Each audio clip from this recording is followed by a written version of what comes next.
खबर देहरा से, जहां दशहरा के मौके पर हादसा हो गया। यहां 2 युवकों की ब्यास नदी में डूबने से मौत हो गई है। ये दोनों युवक अपने साथियों के साथ पौंग झील में नहाने और सेल्फी।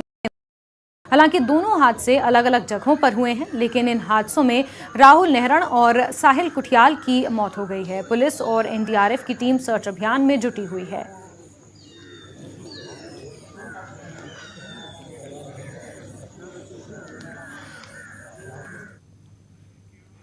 वहीं त्योहारी सीजन को देखते हुए अब सैलानी पहाड़ों का रुख करने लगे हैं। हिमाचल की वादियों में सैर सपाटे के लिए पर्यटकों की संख्या में इजाफा देखा जा रहा है। ऐसे में हिमाचल पर्यटन विकास निगम ने भी सैलानियों को लुभाने के लिए ऑफर देना शुरू कर दिया है। निगम के होटलों में ठहरने वाले पर्यटकों को सीधा 30% की है। पर्यटन नगरी मनाली और शिमला में आने वाले सैलानियों की संख्या में पिछले सप्ताह के मुकाबले 10 से 20% तक की बढ़ोतरी दर्ज की गई है, जिसमें होटलों में ऑक्यूपेंसी 40% तक पहुंच गई है। आगामी दिनों में इसकी संख्या में और इजाफा होने की उम्मीद है।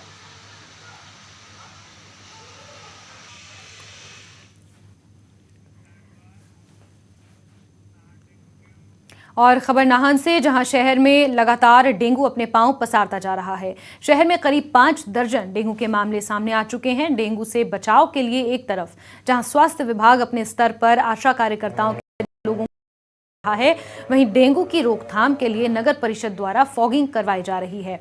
फॉगिंग का कार्य शहर के अलग अलग स्थानों में चल रहा है। नगर परिषद के कार्यकारी अधिकारी संजय कुमार तोमर ने बताया कि पिछले 4 दिनों से शहर के सभी वार्डों में पार्किंग का कार्य किया जा रहा है।